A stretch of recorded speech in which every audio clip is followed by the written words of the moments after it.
What's going on, everybody, and welcome back to the channel. And in today's video, guys, I'm going to be going over how to replace a sky in Photoshop.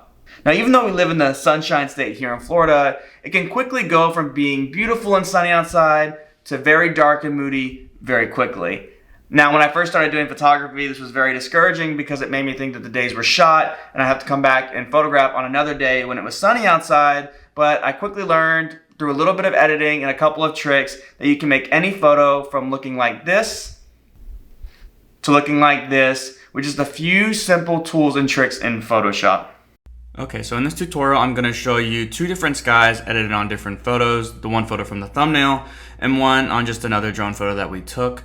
Really quickly though, before we get into the two photos that we edit, I'm gonna show you how to replace a sky if you don't have a sky that you've already taken and you wanna put on another photo. So here you're just gonna go to edit, you're gonna go down to sky replacement. It's going to bring up the drop down menu here with sky replacement, and then hitting the drop down menu in the sky replacement, you have a bunch of different sky options you can choose from.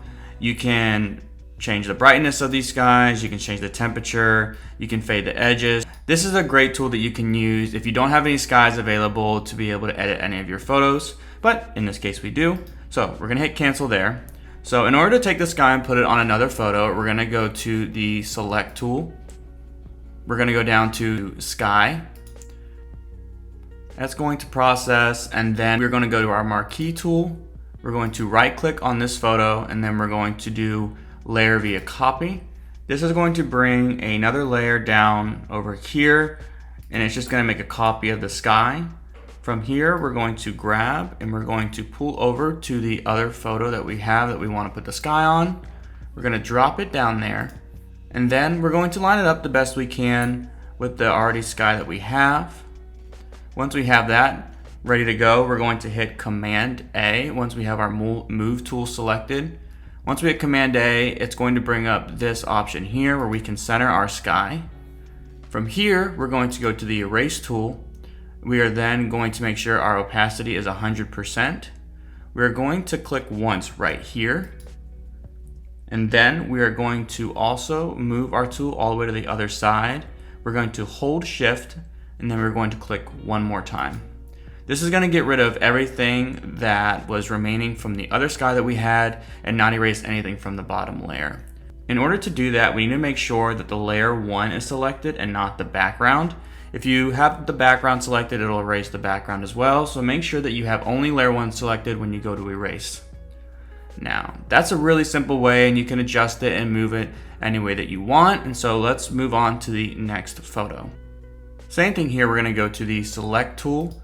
We're gonna go to sky, and then it's gonna process again. And once we have our marquee tool selected, we're going to right click and then again do layer via copy.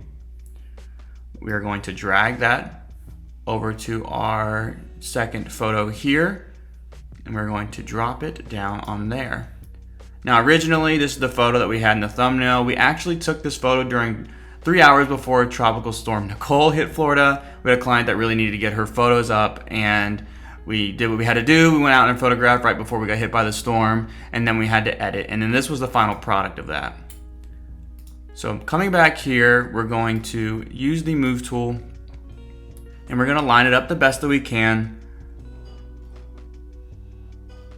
Make sure it's somewhat centered there. And then we're gonna do the same thing with the erase. We're going to click once over here, make sure our opacity is at 100, and then we're going to erase, and just make sure we make it as even as possible.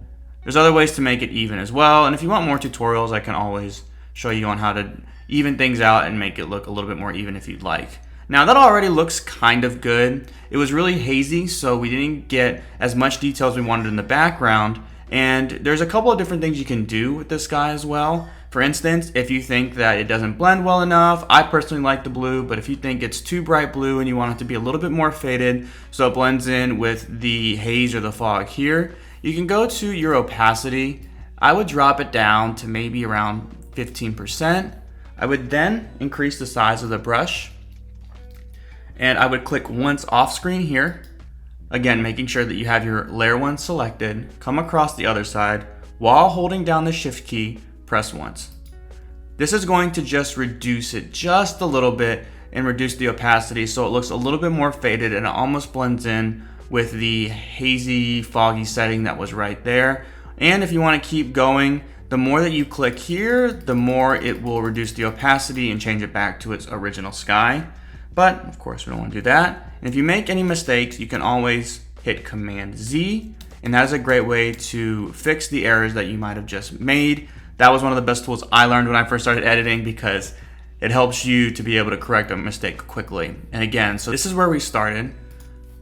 This was after Lightroom, after we did all of our editing in Lightroom. And if you want me to edit any photos in Lightroom on here, just let me know. Leave a comment in the comment section down below, and I'll be more than happy to do that. And then on our finished product that we delivered to our client, they got this guy here, and they got the boundary lines edited, and we did a couple more photos where we edited acreages and we edited in all the other stuff. But if you want me to do any more drone editing, just let me know. And that pretty much sums up this tutorial on how to change the sky. Thank you guys so much for watching. Please hit the like button, subscribe to the channel. It helps us upgrade our lighting, our audio, and we'll be able to provide more tutorial for you guys and talk to you guys more about our business. And if you have any questions, leave it down in the comment section down below. And until next time, I will see y'all in the next video.